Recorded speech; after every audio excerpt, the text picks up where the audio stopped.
Today, we're unpacking a really significant financial shift in the UK's immigration system. We're going to take a purely data-driven look at the soaring cost of settlement, compare it to what people actually earn, and see just how much that's changed over the last 2 decades.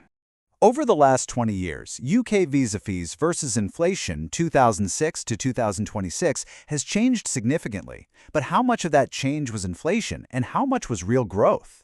Using official UK Home Office and ONS data, this analysis breaks down the numbers from 2006 to 2026, comparing immigration costs to wages, inflation, and housing.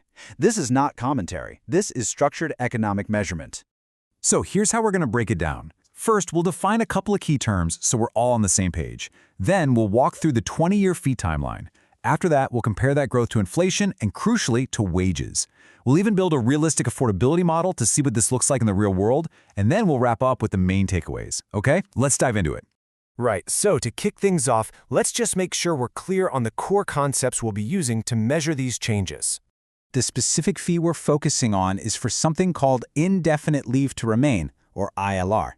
Now, you can basically think of this as settlement. It's that really crucial step where a person is no longer subject to immigration time limits and can finally get on the path to becoming a British citizen. And this is important. We're going to be looking at costs in both nominal and real terms. So nominal is just the sticker price, right? The number you see on the application form. But the real value is what truly matters. It shows us how affordable that price actually is by factoring in inflation and what your money can really buy over time. With those definitions in mind, let's jump back in time and see exactly how the cost of ILR has changed. Believe it or not, before 2003, there was actually no fee for an in-country settlement application. It was first brought in at just £155. But then, by 2007, a huge policy shift pushed it all the way up to £750. As the focus shifted towards generating revenue, it climbed to over £1,800 by 2016, and after another major hike in 2023, it's now sitting at over £3,000. Now, that 2007 increase is really the one to pay attention to.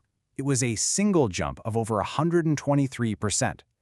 This was, for all intents and purposes, the pivotal moment when the Home Office's pricing strategy moved away from just recovering its administrative costs to a new model, one designed to generate a pretty significant surplus.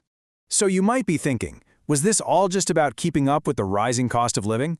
Well, let's stack these fee increases up against inflation and see. The data here is pretty stark. The ILR fee has shot up by over 1,800% since 2003. That far outstrips the rate of inflation over that same time. So the key point here is this isn't just about adjusting for inflation. It's a massive increase in the real terms cost. And this table really drives home that surplus model we just talked about. If you look at the Home Office's own data from 2020/21, you can see the application fee was almost £2,400, but the actual cost to process it, just $243. That means a surplus of over £2,000 was being made on every single application. Okay, so now we get to the absolute heart of our analysis. How does the fees growth stack up against the growth in what people in the UK actually earn? Well, this table really tells the story. Back in 2003, that £155 fee was less than 1% of the median UK salary. You could think of it as a minor administrative cost. But fast forward to 2023, and that fee had ballooned to over 8% of a median annual salary. For the average person, that's almost a full month's gross pay. And here it is, visualized. This is probably the single most important finding of this whole analysis.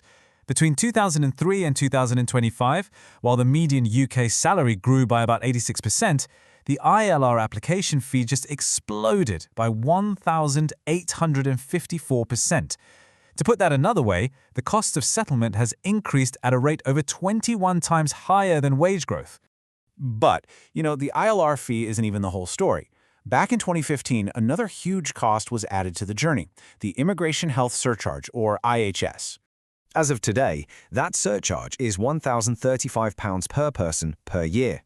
And here's the catch. It has to be paid completely upfront for the entire length of a visa. So, for a pretty standard 5-year work visa, that's an extra payment of over £5,000, all before you can even think about applying for ILR. So what does all of this mean in practical terms, in pounds and pence, for an average person? let's build a quick, realistic model of affordability. Okay, we'll start with the 2025 median UK salary of £39,000. After you take out income tax and national insurance, the take-home pay is roughly £30,600. Now, let's subtract the average UK rent. What we're left with is an annual disposable income of around £14,000, and that has to cover everything else: food, transport, bills, and, hopefully, some savings. And here's the final impact. That one fee, the £3,029 for ILR, eats up nearly 22%, more than a fifth, of that person's entire disposable income for the year.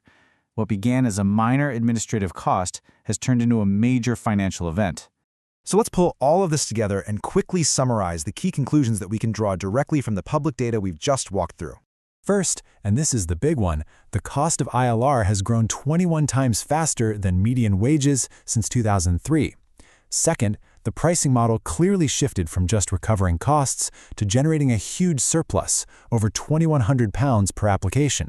Third, when you factor in the mandatory health surcharge, the total cost for one person on a 5-year path to settlement gets pretty close to £10,000. And finally, the settlement fee alone can wipe out more than a fifth of an average earner's yearly disposable income. This has been Migration Cost Index, structured, data-driven analysis of migration costs in the United Kingdom. All figures are based on publicly available data and presented without commentary. For continued economic analysis, see the next video in this series.